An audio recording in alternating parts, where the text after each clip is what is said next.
In Deuteronomy 18:20, God declares, "The prophet who speaks a word presumptuously in my name which I have not commanded him to speak, that prophet shall die." So, if someone claims to be a prophet but delivers a revelation that doesn't really come from God, he's a false prophet, according to Deuteronomy 18:20. In the History of At-Tabari, Volume 6, page 111, Muhammad confesses, "I have fabricated things against God and have imputed to him words which he has not spoken." So, Muhammad, who claimed to be a prophet, admitted that he delivered a revelation that didn't really come from God. If both of these passages are correct, party's over, Muslims. Your prophet was a fraud, a fake, a phony. Hence, if you want to believe that Muhammad was a true prophet, you either have to reject Deuteronomy 18:20, or you have to reject Muhammad's claim that he delivered a revelation that didn't come from God, or you have to reject both. Let's see how these escape routes are going to work out for you.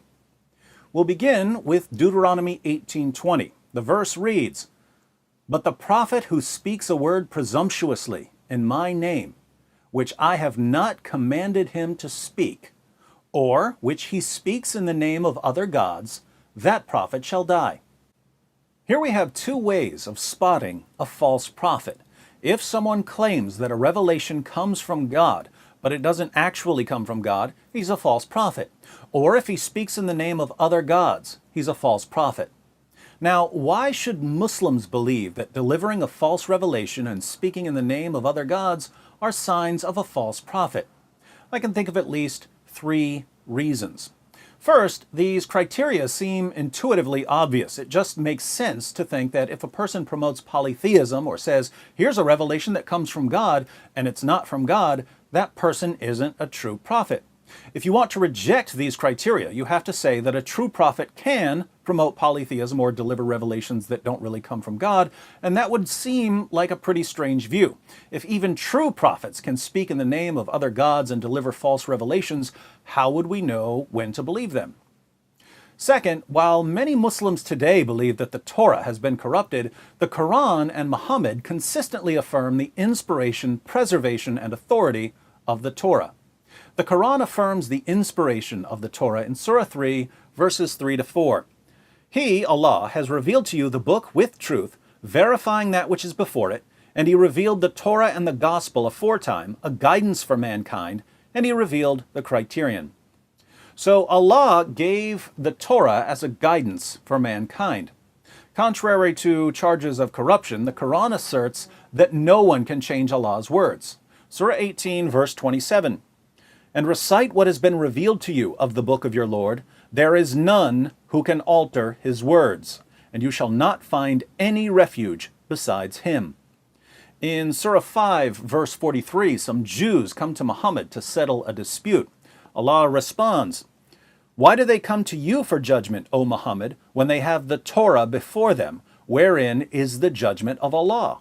Yet they turn back after that, and these are not the believers." So, according to the Quran, Jews don't need Muhammad or the Quran because they have the Torah.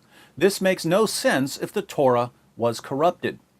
The historical background of Surah 5, verse 43 is found in Sunan Abu Dawud 4449. The judge of a dispute would sit on a special cushion. Watch what happens when Muhammad sits down to judge. "They set out a cushion for the messenger of Allah, and he sat on it. Then he said, 'Bring me the Torah.' It was brought, and he took the cushion from beneath him and placed the Torah on it and said, 'I believe in you and in the one who revealed you.'" Not only does Muhammad speak to a copy of the Torah and say that he believes in it, which would be strange if he thought that it had been corrupted, he also puts the Torah on the judgment cushion. What's the takeaway message? Muhammad's not the judge. The Torah's the judge. This goes far beyond confirming the initial inspiration of the Torah 2,000 years earlier. Muhammad confirms the Torah in the hands of the Jewish community of his own time. And Deuteronomy 18:20 was in the Torah of Muhammad's time. So Muhammad and the Quran affirm the inspiration, preservation, and authority of the Torah.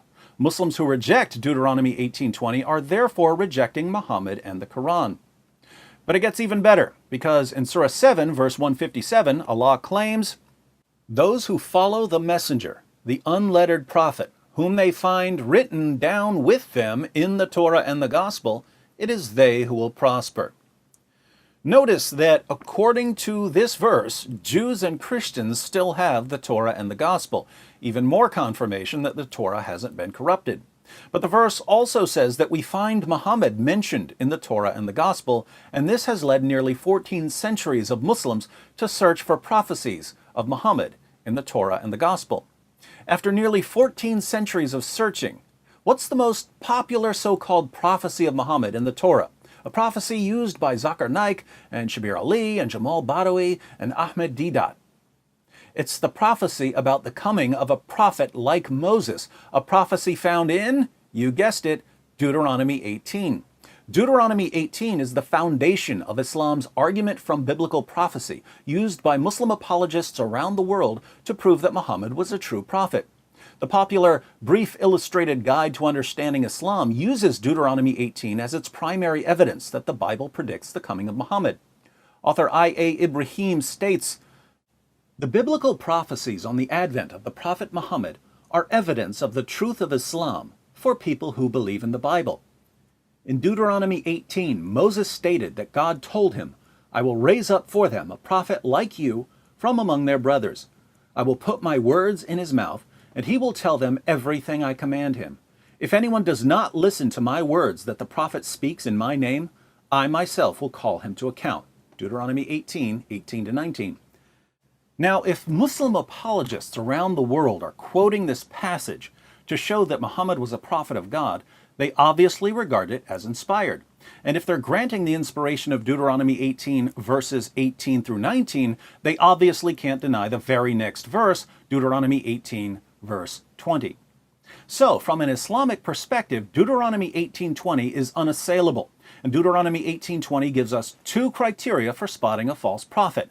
If someone speaks in the names of other gods, he's a false prophet. If he delivers a false revelation, he's a false prophet. Interestingly, Muhammad did both when he delivered the infamous satanic verses. We learn about the satanic verses not from Jewish or Christian sources, but from early Muslim writings. Let's read a passage from the History of At-Tabari to see what happened. The History of At-Tabari, Volume 6, page 108. "When the messenger of God saw how his tribe turned their backs on him and was grieved to see them shunning the message he had brought to them from God, he longed in his soul that something would come to him from God which would reconcile him with his tribe. With his love for his tribe and his eagerness for their welfare, it would have delighted him if some of the difficulties which they had made for him could have been smoothed out, and he debated with himself and fervently desired such an outcome. Then God revealed, 'By the star when it sets, your comrade does not err, nor is he deceived, nor does he speak out of his own desire.'" That's the beginning of Surah 53 of the Quran. "And when he came to the words, 'Have you thought upon Alat, Alusa, and Manat, the third, the other,' that's verses 19 through 20 of Surah 53, Satan cast on his tongue, because of his inner debates and what he desired to bring to his people, the words, 'These are the high-flying cranes. Verily their intercession is accepted with approval.'" That last part was originally the next verse of Surah 53. Alat, Aluza, and Manat were three pagan goddesses. When Surah 53 was revealed, the Quran called them the high-flying cranes whose intercession is accepted with approval, meaning that Alat, Aluza, and Manat were like birds that could carry your prayers to Allah. Muhammad bowed down in honor of this revelation, and as usual, his followers bowed down with him.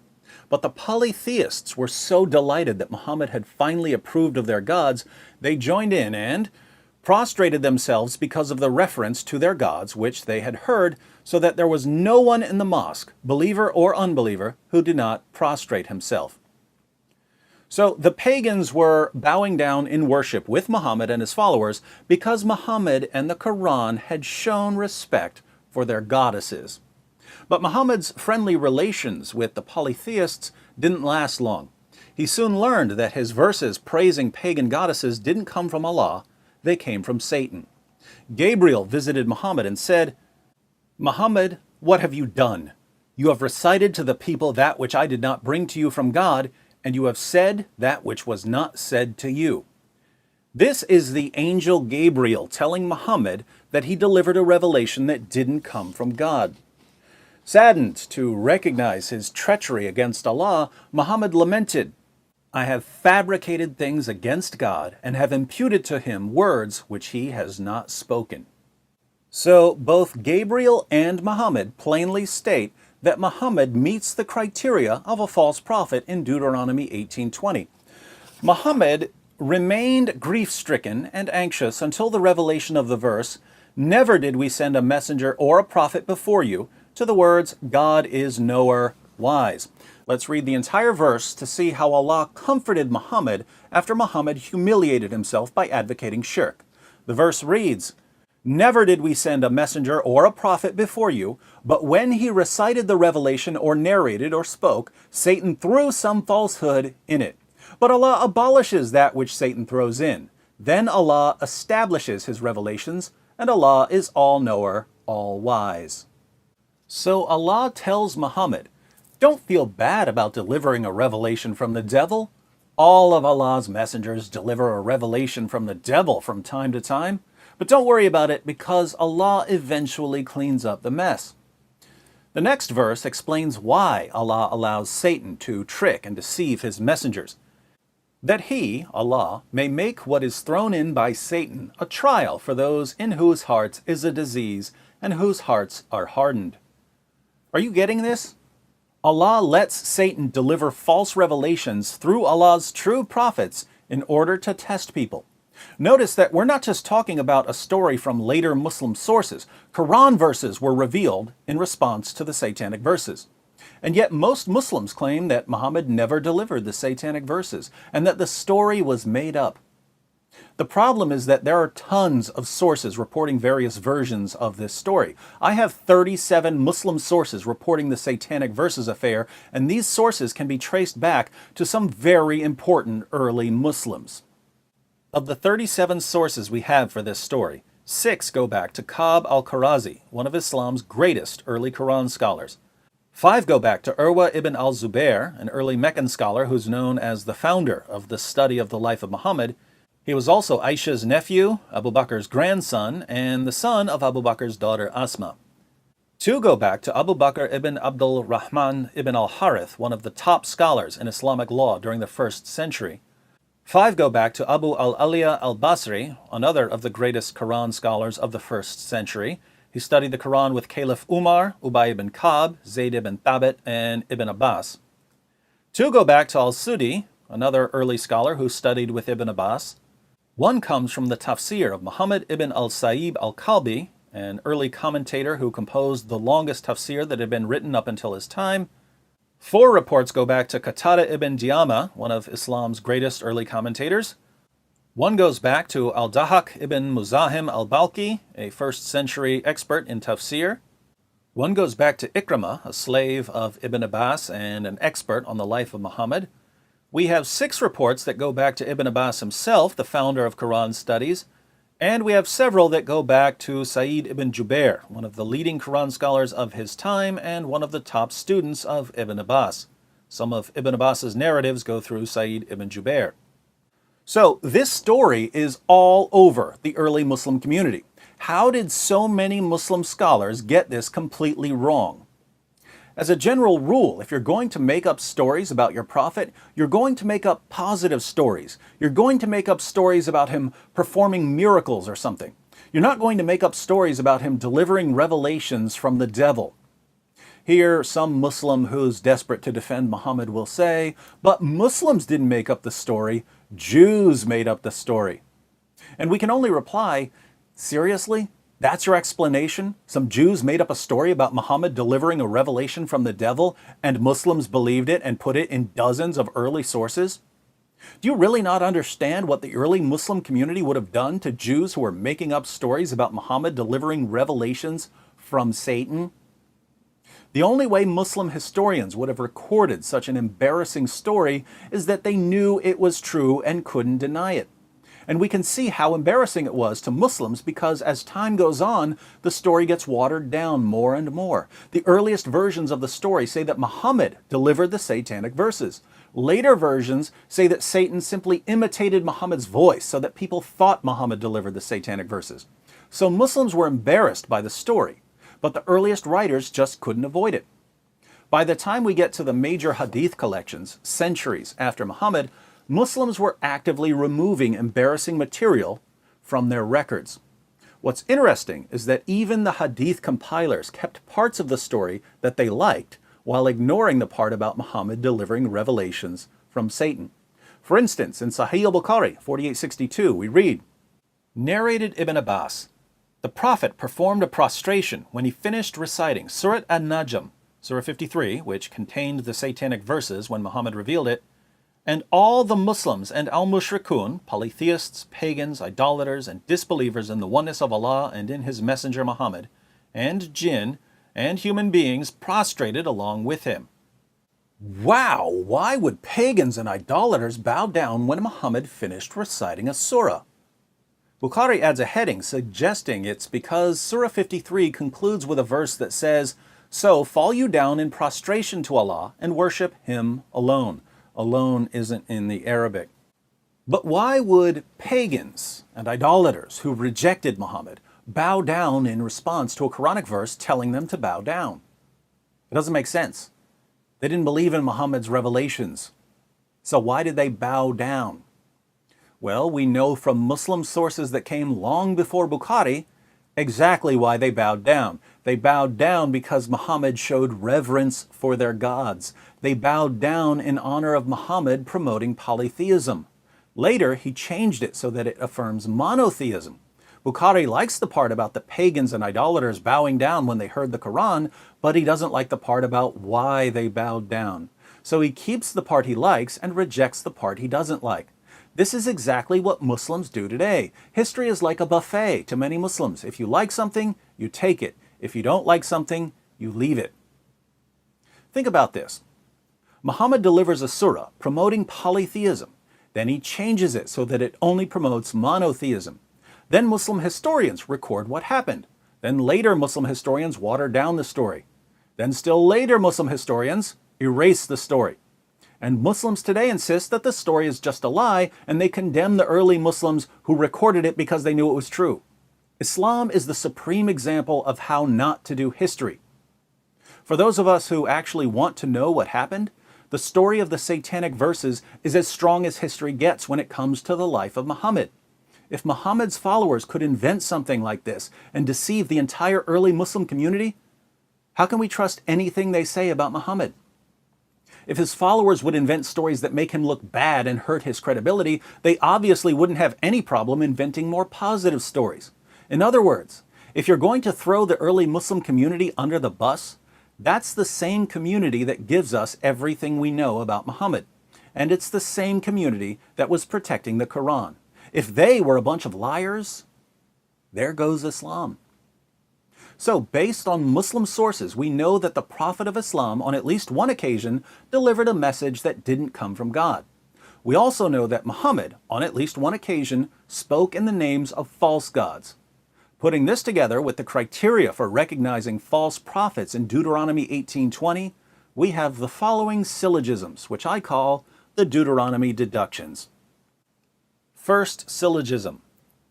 1. If a person speaks in the names of false gods, that person is a false prophet. We know this from Deuteronomy 18:20. 2. Muhammad spoke in the name of false gods. We know this from numerous Muslim sources. 3. Therefore, Muhammad was a false prophet. Second syllogism. 1. If a person delivers a revelation that doesn't come from God, that person is a false prophet. We know this from Deuteronomy 18:20. 2. Muhammad delivered a revelation that didn't come from God. We know this from numerous Muslim sources. 3. Therefore, Muhammad was a false prophet. How can Muslims avoid the conclusion of these arguments? As we've seen, they can reject the first premise of each argument by throwing out everything Allah and Muhammad said about the Torah, and by rejecting one of the most common arguments of their top apologists, and by claiming that it's perfectly acceptable for a prophet to deliver a revelation from the devil. If our Muslim friends go this route, I'm afraid that we can't take Allah or Muhammad or Muslim apologists seriously, which means that we can't take Islam seriously. Alternatively, Muslims can reject the second premise of each argument by claiming that Muhammad never delivered the satanic verses. Here again, if our Muslim friends go this route, we can't take the Quran seriously since verses of the Quran were revealed as a response to Muhammad delivering the satanic verses, and we can't take Muhammad seriously because we can't know anything about him since the only people who passed on information about him were, according to Muslims, the biggest bunch of liars who've ever walked the planet. So, my Muslim friends, we can either accept the Deuteronomy deductions and go over the evidence points, in which case we have to reject Muhammad, or we can reject the arguments and deny the evidence, in which case we still have to reject Muhammad. Either way, we have to reject Muhammad. I know this is hard to hear, but when you follow a false prophet, you need to hear it. You need to hear that, according to your earliest sources, your prophet couldn't tell the difference between a revelation from God and a revelation from Satan, and that this makes him a false prophet, according to God's true prophets. Here's the irony. You claim that you respect Moses, but if Muhammad had delivered the satanic verses in the time of Moses, Moses would have ordered the people to pick up stones and stone him to death as a false prophet. Fortunately for Muhammad, he recited the satanic verses among pagans who praised him for promoting shirk and polytheism. But I will not praise him, and no one who loves God and hates idolatry can accept this man as a prophet of the Almighty.